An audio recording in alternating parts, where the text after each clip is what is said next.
what up Oceaners, Blue Devil here. Gaming monitors. It seems that they are something we have reviewed a few times here before. Samsung is continuing its crusade into the PC gaming market with yet another gaming monitor, more suited for esports gamers in the arena of 240Hz 1080p gaming. While 4K and 2K gaming is on the rise, sometimes resolution isn't as important as we all think it might be. Don't get me wrong, I love me a 1440p display, and I wish there was a 240Hz 1440p panel out there, but there isn't. The best one would be able to get is the Acer Predator Z271U or the ViewSonic XG2703 that I reviewed a while ago. Do I think it's possible to get a display up to 240Hz at 1440p in the future? Sure. But let's do some math first. 1080p at 240Hz is just shy of 500 million pixels per second. 1440p at 165 Hz is just a hair above 608 million pixels per second. So if a 1440p monitor was at 240 Hz, it would be about 885 million pixels per second. 4K on the other hand, at 60 Hz is a little bit under 500 million pixels per second. Sound familiar? 4K at 120 Hz, 995 million pixels per second. 4K at 144 Hz, a staggering 1,194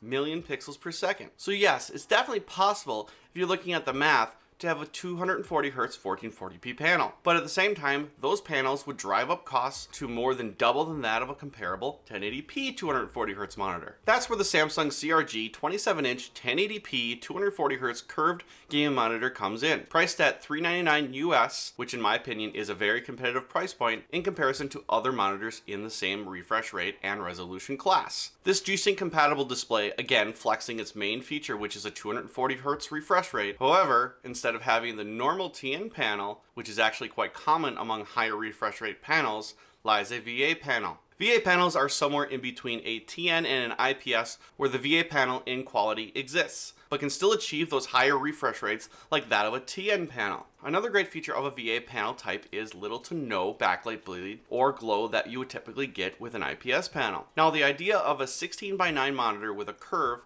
kind of put me off, being that it needs to be a decent size to be dubbed the term immersive. Like its big brother, the CRG9, which I also reviewed, sporting a 1500R curvature is a really aggressive curve to have in a smaller monitor, although I didn't mind it too much. I say smaller with a grain of salt, as I've been gaming on my ultrawide for the past year, which happens to have an 1800R curvature. Aesthetically, the CRG5 has very clean lines with a small chin, very thin bezels, and a basic stand that lacks height and swivel adjustments. Moving to the backside is a circular design which houses the 75 by 75 millimeter VESA mounts, along with the vertically mounted inputs, which includes two HDMI 2.0 ports, a single DisplayPort 1.2, a service USB 3.0 port, an external power, and a 3.5mm headphone jack. What I find interesting here is the inclusion of a DisplayPort 1.2 port instead of a 1.4 port. Now, it is starting to make a little bit more sense why a DisplayPort 1.2 port was used, as 1080p 240Hz would be about the limitation of the connection used. For a 1440p 240Hz model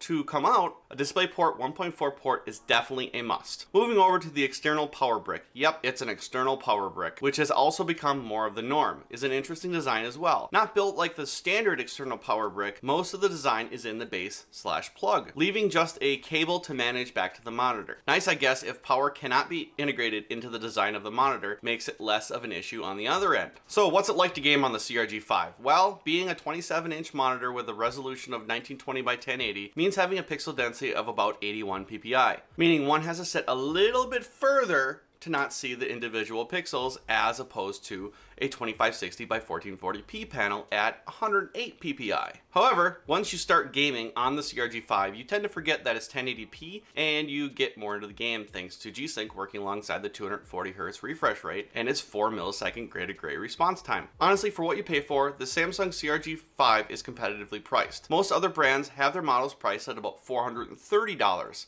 and above, and that's for a TN panel, not the VA panel in the CRG5. So if your heart is still set on a high refresh rate 1440p monitor from Samsung, Samsung also has the CRG5 series, which might just be a better alternative, sans the 240Hz for 144Hz, ups resolution to 1440p, while losing any sort of adaptive sync technology for about $300. So in terms of flames, 4 out of 5 for this guy. While 1080p gaming is still quite popular, it's losing ground. So there's a ding there. Also, the stand, which only supports tilt, is severely limited. Another ding. All in all, the CRG5 is a great monitor if you're looking for a better quality 240Hz 1080p gaming monitor with G-Sync. Alright guys, thanks for watching. I'd love to see your comments below on what you think of the CRG5. If you haven't liked and subscribed by now, you all know what to do. Blue Devil, out.